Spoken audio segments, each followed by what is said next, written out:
Hello, everyone, and welcome to this Jimba 360 special legal compliance session around Victoria's new restrictions and what your legal compliance obligations are around your COVID safe plan. My name is Nihal Samara. I'm the General Counsel and Legal Director of the law firm Kaizen Synergy. We operate, as many of you are aware, the Jimba 360 legal compliance platform that many of your agencies use. Today's session builds upon the previous webinars that we have run specifically around the COVID-19 requirements that your agencies need to know about and also follow. We have opened these sessions up to the broader community services sector in a view of actually making this information available right across Australia. That said, I'd like to welcome agencies that have joined us for the first time today. I can see that we've actually ranged from agencies right across the country, not only in Victoria, but right across the country, ranging from charities, community health services, standalone community health services, Aboriginal agencies, and also other legal and accounting firms as well too. So I'd like to welcome you all to today's session. As always, these sessions are recorded and also published on our YouTube Jimba 360 channel and made publicly available. We do record all of these sessions right up to the Q&A part of the webinar, where we do stop the recording and stay on the line and open up the phone lines to answer any questions that people might have. As always, we then circulate all of the materials that we are showing you today, and along with the webinar link that you can actually use for future reference purposes as well. So specifically over this past weekend, we've seen some new COVID-19 restrictions being imposed in Victoria. This has some broader applications across the country as well, particularly being that school holidays are coming up. And as identified by Professor Murphy, with school holidays coming up, if people live in those areas that have been affected by the coronavirus or showing higher hotspots, then effectively this does have the potential to affect travel during the school holidays. I'm not just talking about interstate travel, but also travel within Victoria as well too, and also may affect the obligations that your agency needs to carefully consider. With that, if you are traveling in or around Victoria, then there are clearly fines that have been, I'm going to say, reimposed or restarted again, and we'll be covering what those actually are. We'll be covering what impact the new coronavirus or COVID-19 restrictions have as issued by the Premier of Victoria. What are the agency obligations and for yourselves, what we call mine as directors or officers of your agency, and what you need to consider. We also need to look at what are the epidemiological data measures that you should have in place. Obviously, there are identified hotspots. The Victorian government has indicated that it may look to lock down certain regions, but what does that impact and how does that actually impact on your agency as well? Also, if you're an agency based outside Victoria as well, or if you're an agency that is based across different states and territories, then again, what are the potential travel restrictions that you may want to think about for your staff? When I talk of travel restrictions, we'll also come across and discuss about whether the family members of staff that also reside in those particular identified hotspots, whether they should also be included as part of your agency's new policy requirements. So we're going to have a look at that. We're also going to revisit whether you can require staff to actually mandatorily install the COVID Safe app. Obviously, there is some monitoring that is going on both at the state and Commonwealth level, as we can see.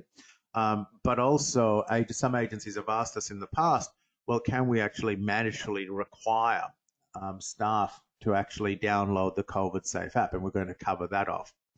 There has also been the talk of a hardship fund to be set up to manage sick leave as well too by the Premier of Victoria. We'll discuss what that looks like and when that may start. And as I mentioned, looking at screening of staff, volunteers and clients to ensure that your agency meets its minimum public health responsibilities and what those legal compliance obligations are, followed by some recommendations. So this is what we're going to actually look at today. As always, if you did have any questions throughout the sessions, by all means, post them in the chat area. Keep in mind, we are recording this session all the way up to the question and answer part of the webinar, where we will actually open up the computer and phone lines and stay on the line to answer any questions that you have. As always, we pay our respects to the elders past and present upon the lands on which we all meet. While this session is being recorded and run by webinar, we do pay our respects to the traditional owners accordingly. So let's jump in. First of all, let's have a look at the restrictions and the penalties as currently in place as of midnight last night.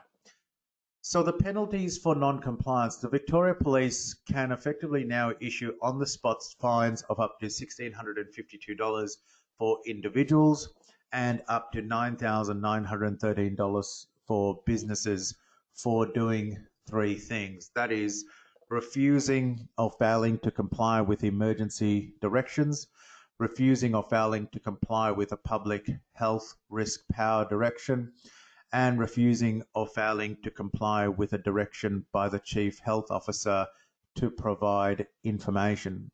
Now, providing information may include where they have actually travelled to and from.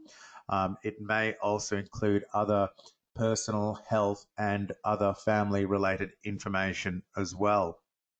Now, the state of emergency has been extended by the Victorian government during this time, and fines of up to $20,000 for individuals and $100,000 for businesses are possible through the court system.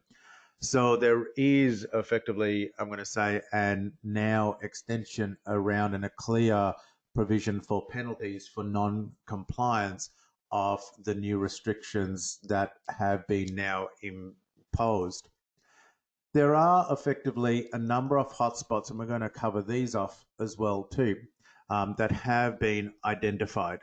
This is across Australia's chief health officers, which have strongly discouraged travel to and from 6 Victorian local government areas to be hotspots for the new coronavirus cases.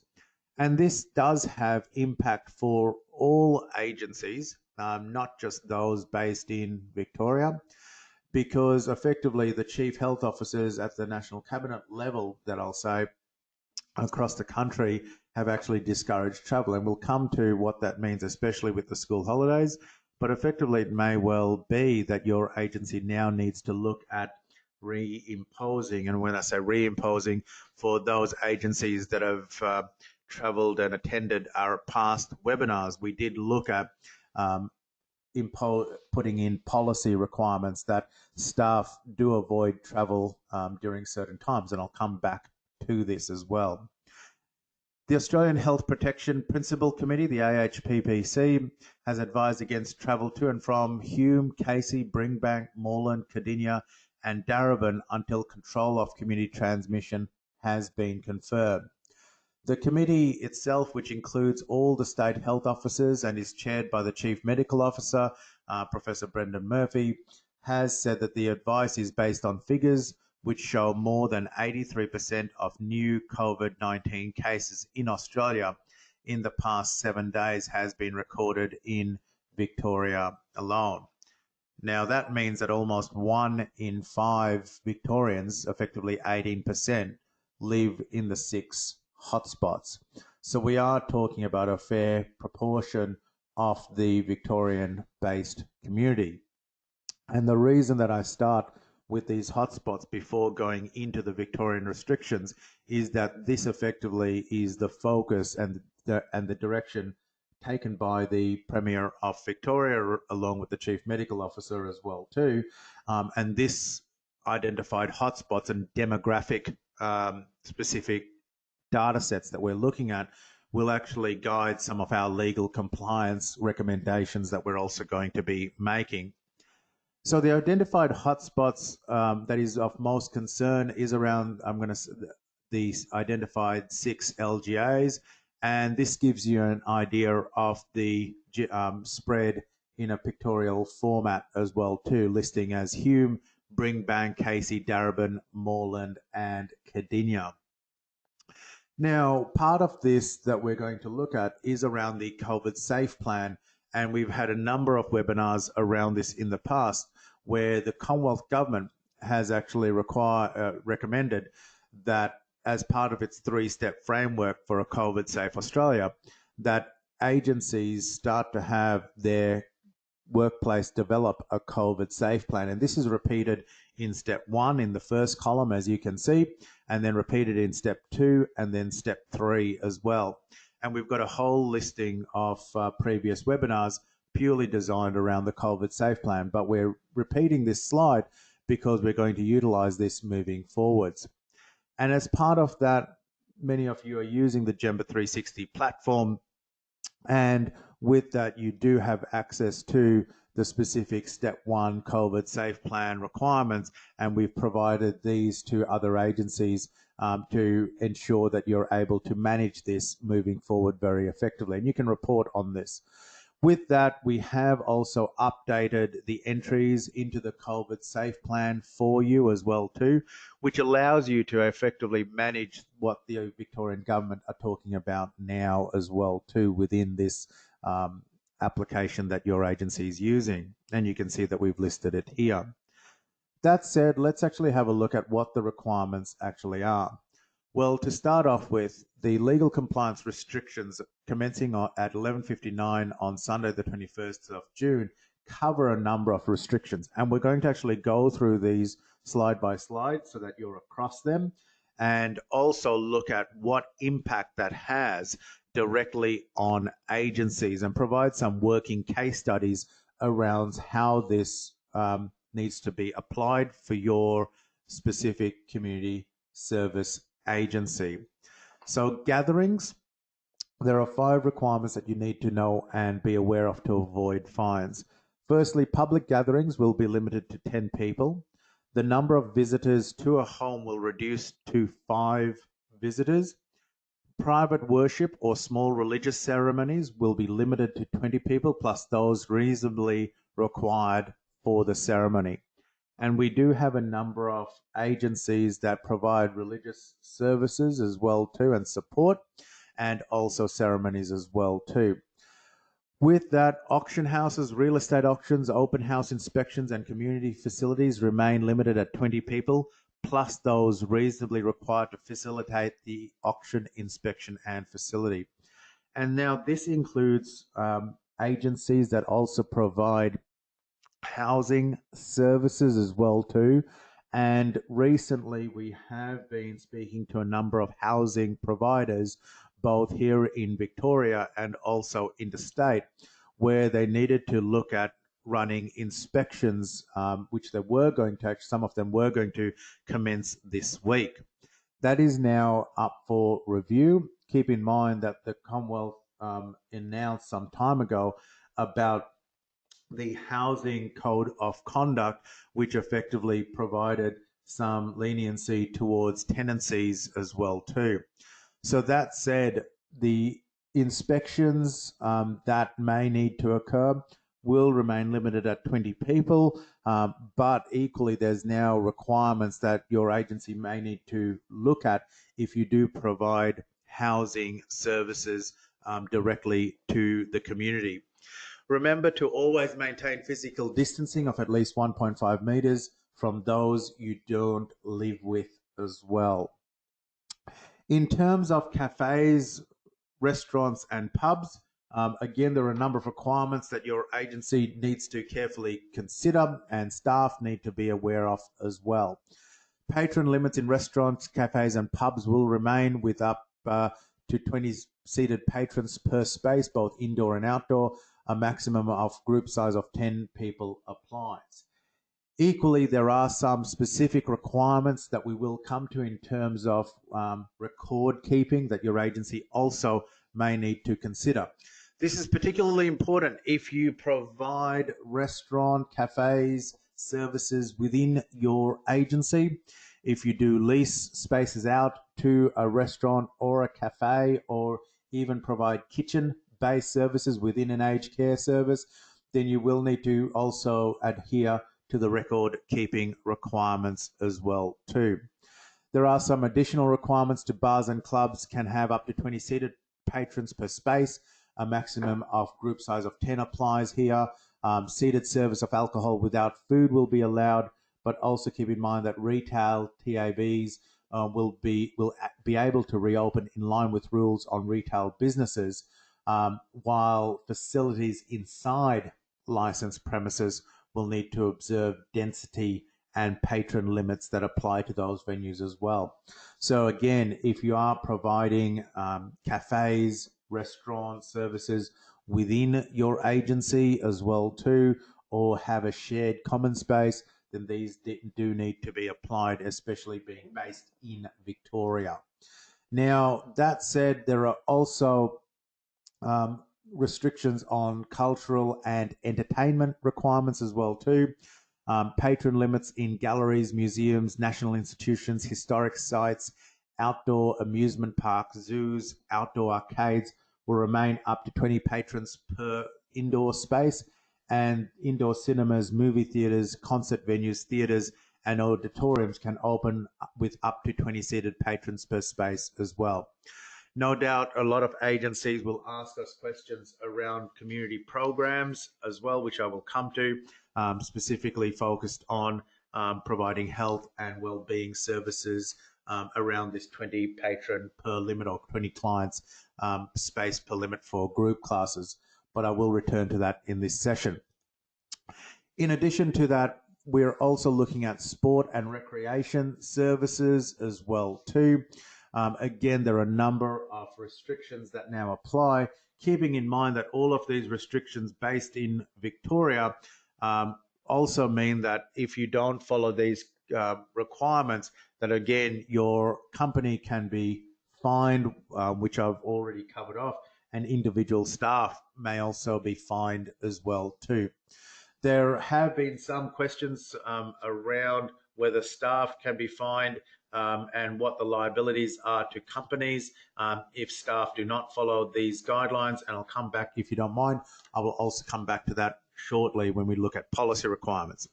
So indoor spaces, centres and venues can open with up to 20 people per space, with a limit of 10 people per group activity at any one time. And this really applies to community health services and centres, also following these guidelines as well too. In terms of full contact training and competition for people over the 18 of older, again, there are specific requirements that you need to follow based on the above item as well. It also means that changing rooms and showers can open for sporting and recreational facilities, but again, social distancing rules need to apply. The limit of 3 per lane in swimming pools will no longer apply, but again, the social distancing rules also need to be followed, and density of how many people may be within these centres need to also be managed as well too. Now, in terms of community health and community services, let's have a look at some working issues that you might have around this.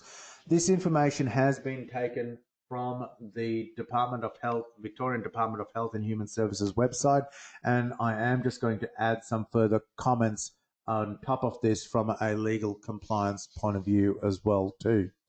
Now, one of the questions that we do get asked is, can small lessons, group lessons, resume at community health centres such as knitting or art classes? Now, effectively, the Department of Health and Human Services have advised that currently group lessons at community centres have been permitted to resume, provided that there is no more than 20 people in each space, in each separate space, in addition to those required to operate the facility, such as your staff, and that density requirements of one person per 4 square meters are complied with. What we are also suggesting that you do is to also keep a record of the people that are attending the group classes. We are recommending that people start to screen, in addition to what you may already do, some specific details, epidemiological details around where people have come from, specifically if they've come from or visited any of the 6 local government areas as well, or whether family has also visited them too. In terms of mental health, face-to-face counselling, whether those services are permitted, and what about groups? Again, the Victorian Department of Health and Human Services have suggested that currently up to 20 people plus the minimum number of people required to operate the service or support group have been permitted to attend mental health services and other face-to-face counselling. Again, the recommendation is that they are to follow physical distancing rules and practice good hygiene, including regular hand washing and sanitizing. And I'll show you what that looks like shortly. In addition to that, when we look at some of the medical service guidelines, what our comments on this is that you do screen clients, as we've listed before, and also a number of agencies are actually screening clients before face-to-face consults. So they are actually contacting each client before the group class or face-to-face consult is actually run, asking them some screening questions, for example, whether they have or displayed any symptoms consistent with a COVID-19 presentation, or whether they have come into close contact with anyone that has any of the COVID-19 symptoms. We also have seen and made some recommendations where a number of people have also attended protests recently as well too. And some agencies have equally asked those questions, whether people have attended larger social gatherings or protests as well, just to have that information and understand what some of those risks may be. And effectively, prior to them seeing the client, they have also done a follow-up screening at reception as well too. Now, some of the record-keeping requirements that your agency also needs to consider around this is the record-keeping and tracing requirements. There are effectively 5 key record-keeping requirements, and this applies to cafes and restaurants, but agencies that also provide group classes and related type of services have also been keeping these records, and again, considering the specific restrictions that are now in place in Victoria, this has now been extended as well too. And these now include these 5 specific record-keeping requirements, but also asking whether anybody's actually come into close contact with people from any number of the 6 local government areas, and also whether they've also visited those 6 LGAs as well too. So those include firstly, support contact tracing. Some businesses, workplace and premises must request that each person who attends the premise for more than 15 minutes provide their first name, their phone number, the businesses must record and keep those details as well too for at least a minimum of 28 days. This is guidelines issued by the Victorian Department of Health and Human Services.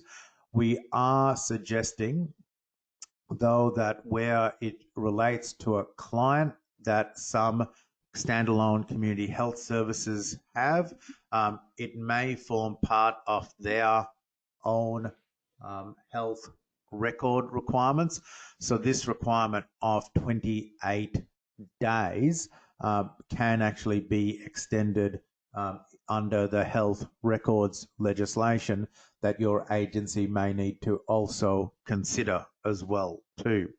So that said, the 28 days, while that's important to hold on to this for a minimum of that period of time, we are also providing some direction on this that your agency should hold onto it both under the health records legislation, but also potentially under work health and safety requirements as well.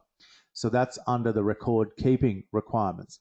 Under the specific cleaning and disinfecting to reduce COVID-19 transmission, again, the Victorian state government has issued its cleaning and disinfecting transmission guidelines. It is a Word document, and we will be circulating this out to all agencies that have attended today's webinar. This is also freely available directly on the Department of Health and Human Services website. In addition to this, what we also, and this specifically focuses on cleaning of non-medical services, what we are also referencing is that you should continue to look at the Safe Work Australia guidelines around COVID-19 at the workplace in terms of screening and cleaning of your particular workplace. And again, this is a session that we have run previously. Again, these checklists are available on your Jimba 360 dashboard and also in your pandemic module. And quite simply, where you can actually find that, if I jump to your Jimba platform, is if I go to your Jimba platform, you can actually find that under your toolbar, which is located here on the left-hand side, or alternatively, and should I say not alternatively, and together with it's also located under your pandemic plan as well too, that you can also see on your Jimba dashboard. With it, the other parts that you need to carefully consider is around the restrictions that apply to community health services and restaurant and cafes, and there are specific guidelines around that, as I've covered off. It also, some agencies have asked us whether the 4 square metre rule applies to community facilities and libraries or shared spaces, and also are community facilities required to keep record people's names? And the short answer for that is yes. That should also apply to agencies that provide aged care services or other services that may have visitors that visit their facilities. It is important that you look at density requirements, also known as the 4 square metre rule, that apply in addition to the limit on the total number of people that are there. If you do provide some library or other facilities to record the names of visitors who stay at the community facility or at library, and that duration is for at least 15 minutes. Most agencies are recording people to effectively sign in and sign out as part of that process, while the department have provided these guidelines of 15 minutes. And I've referenced the record keeping requirements and also cleaning and disinfecting rules previously as well too. So one of the other new announcements that has been made, that we have been fielding off questions, is around the Victorian Government Hardship Fund.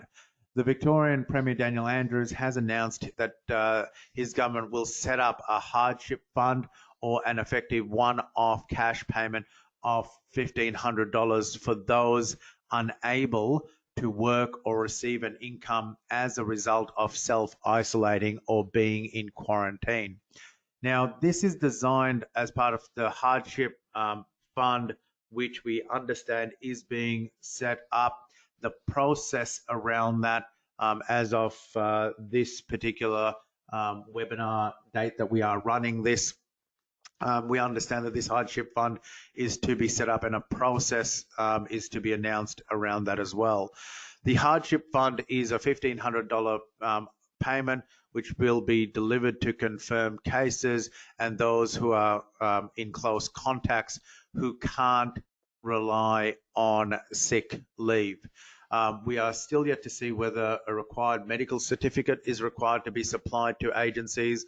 What the definition of the close contact is, that an immediate family member or someone that's resided in the house?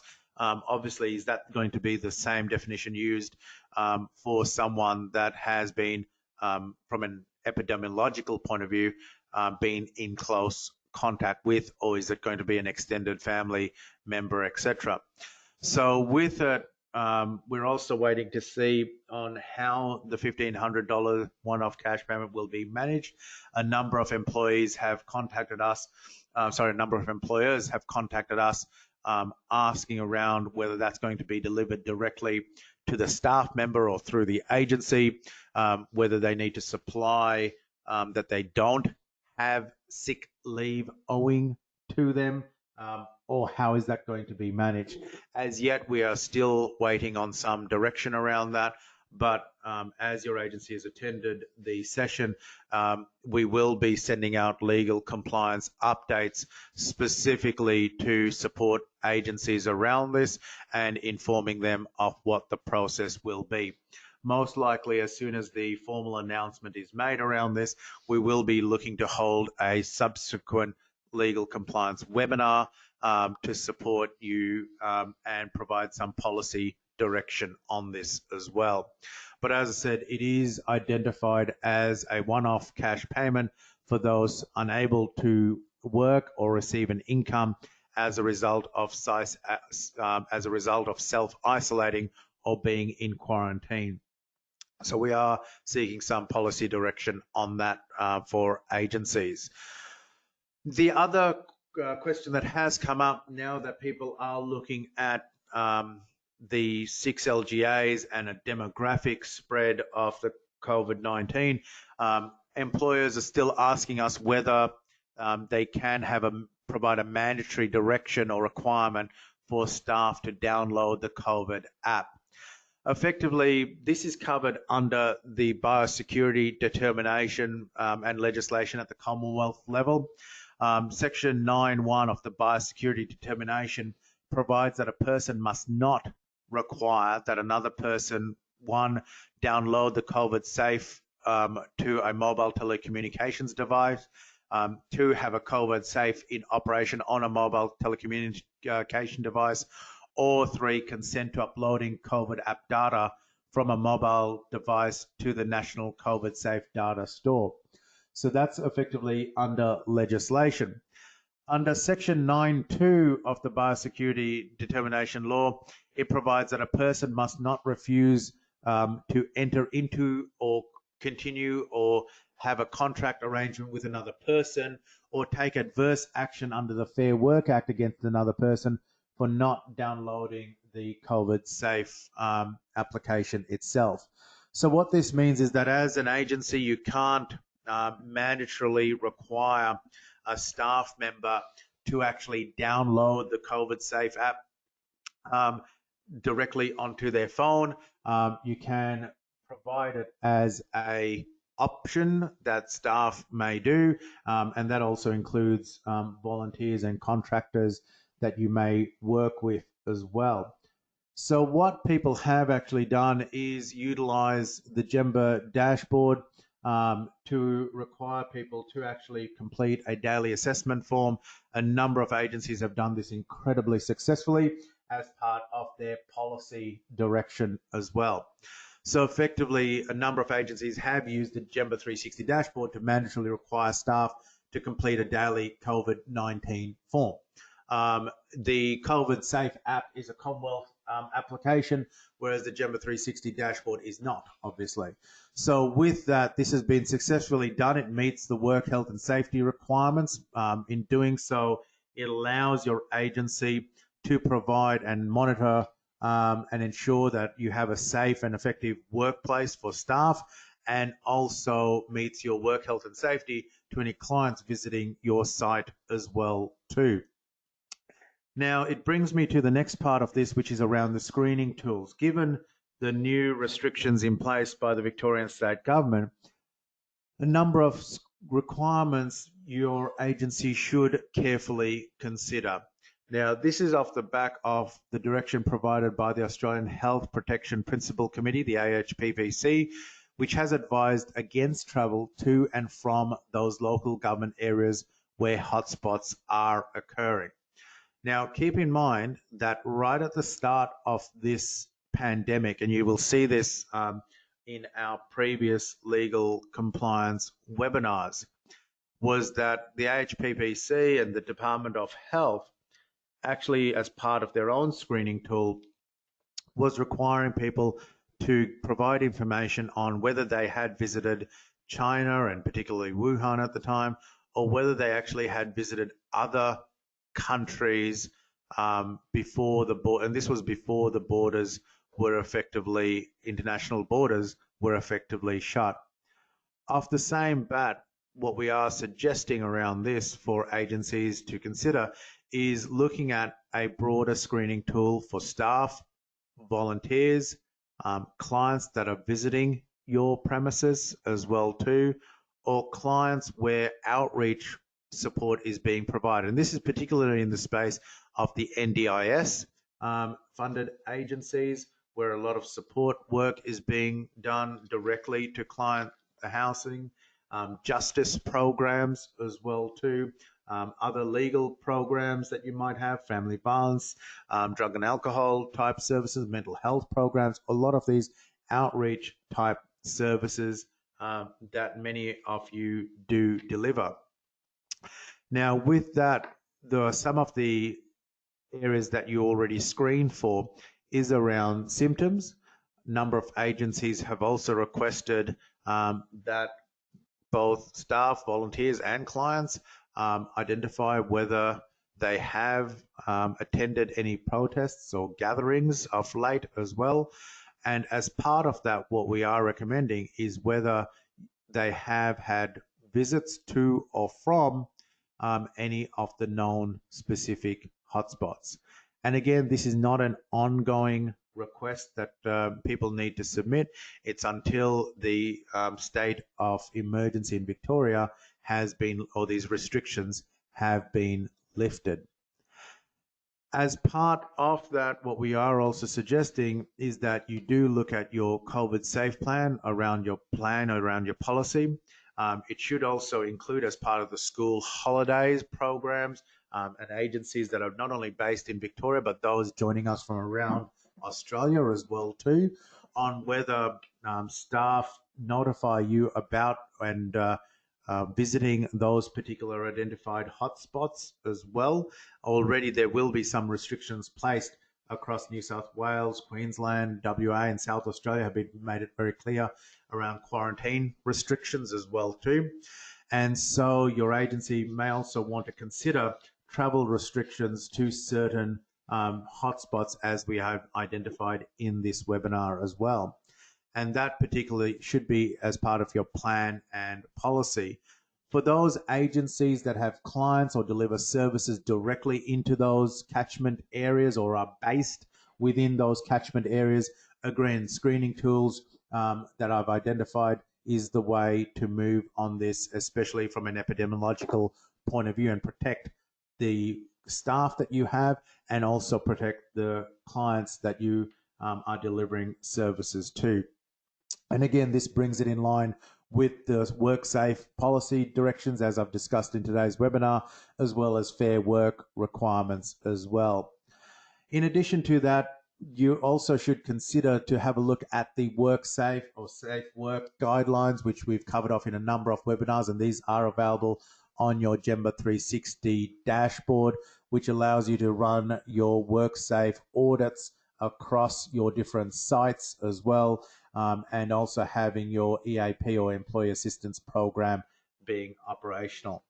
So those are the main recommendations that we are making. The focus is on screening clients, staff, and volunteers across each of those key epidemiological areas and actually extending your screening to include specific hotspot areas as well. We will be running a separate session around the Hardship Fund and how that application process will work and managing that, especially for sick leave for staff that may be covered by that hardship particular fund once it's set up by the department, by the Victorian state government. We will open up the phone lines and happy to stay on the line and answer any questions that people might have. With that, if you do have any questions after this session, by all means, please contact us on 1300 360 360, or you can email us at support@jimba360.com.